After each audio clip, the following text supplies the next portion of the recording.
Well, I'm here with Stephen and Johnny from Stephen Young and the Union, and very welcome to the sound feed. Yeah, it's great to be here, man. Thanks very much.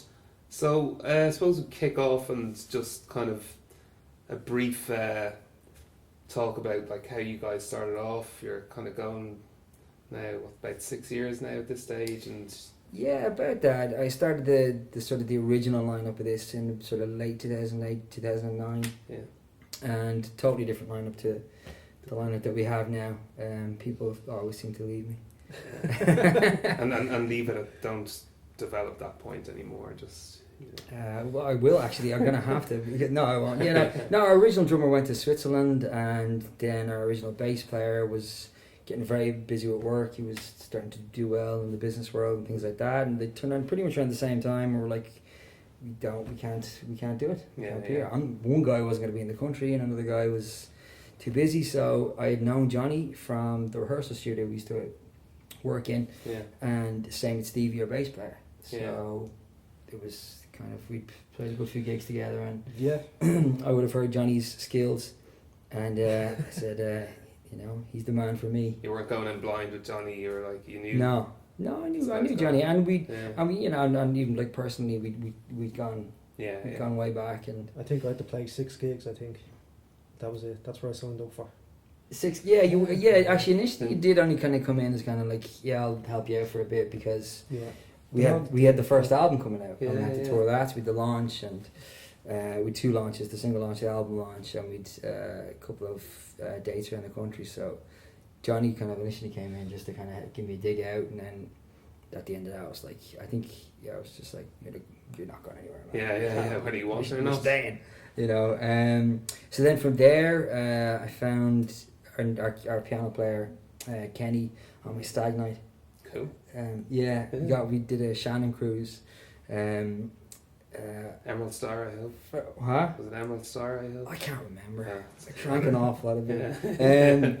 But yeah, we started in Banagher and ended up down in Tipperary, and in this lovely little country pub, and we kind of settled ourselves in this corner, and the far corner there was this piano that was sort of urine coloured, and but myself and John are all guitarists sort of getting on, and we could kind of like get through a few chords and stuff like that, and this guy stumbles in like absolutely hammered and just sort of hooshes us out of the way, and just starts flicking around like Jules Hall, and just like boop, boop, boop, boop, and we're just like, whoa, wow, yeah. So we just sat back and just watched him go, So I went out to him in the beer garden about half an hour later, and I was like, that was great, man. I'm looking for a piano player. Yeah.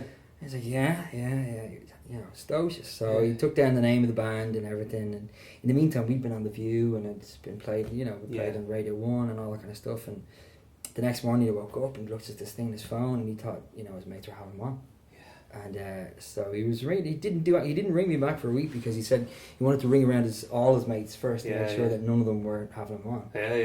So eventually he rings me back and he goes, yeah, how's it going? Yeah, so I thought you'd been put up to something by one of my guys. So it's like, no, it's for real. So Kenny came on board then, and then I met Shane, our new guitarist. Then I can't remember how or where I met him. There's argument as to how that happened. But he has one version of events, I have a different version of events, but we met anyway, and he has the label that we signed to. So that's initially how we got in touch, or how we started working with Shane, was with his label, and then when our other guitarist left, Shane stepped into the breach, and here we are. The settled lineup. Yeah. And the 5 of you guys then were, touring the States there for the first time together? It was just me. Yeah, it was just me. It was kind of, it's an expensive place to get to. And a lot of travelling, and, I didn't want to have to ask the guys to kind of fork out money.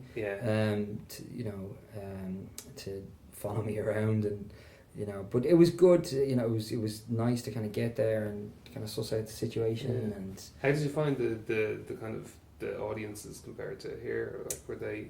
They're probably different from city to city. They are different from city to city, but I would say that they're probably a little quieter. In a gig, a bit more kind of like, well, let's see what this guy can do. In an Irish gig, I can, it's like, Yeah, yeah. There's music on. It's like outpouring. Yeah. Yeah. Over there, they're definitely. And because I was a totally fresh face to them, they're like, Yeah. well, let's see what this guy's all about. Yeah. So yeah, I mean, pretty much all the gigs I played was to silence. Yeah. You know, which is scary coming from Ireland, because especially for the first gig in Austin, there was a big enough crowd in, and I had a lot of family there, and they brought a lot of friends, and a lot of people that had just seen some of the PR came in and things like that, and it was just like, wow, this is a big crowd. But and they said you could hear a pin drop. You didn't get used to that as the I did. the By the time I played Boston, which was my last gig, I did, and I enjoyed it, and I kind of got back into it, because we've only played a handful of gigs here where you go in and the crowd just sits there and just waits for you to play. You know, the majority of Irish venues, you kind of have to go in and make yourself heard, make yourself known, and kind of say, we're here and how's it going. So it was only by the last gig in Boston I was like just sort of bantering off the crowd. Someone would say something and I'd say, well, okay, you know. See you outside. Yeah. And probably not, because he was about 6'2". But no, it was an experience for sure, but definitely something I wanted to go and do again, because I enjoyed it. You know, it was really fun. And you've got the new album Eagle Fort Rumble. It's done and dusted and releasing now on the 27th of November. Yeah, we finally finished it. Yeah. It only took 3 years. Well, that's, you know, these good things take a long time, you know. Yeah. And you got a launch night then in... Yes, Grand Social? launching on the 27th, Friday the 27th in the Grand Social. Yeah. So that's going to be a big night, and it's looking like it's going to be pretty busy. Yeah. So it's really positive as well. And then looking around at the tour dates that we're playing around the country, playing in Mullingar, that's looking like it's going to be a busy night, and Kilkenny as well, and we're in Sligo this Friday. Yeah.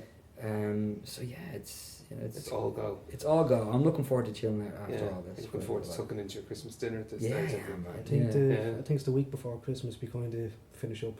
So it's busy all the way up to that. Yeah, and then you can take a breather.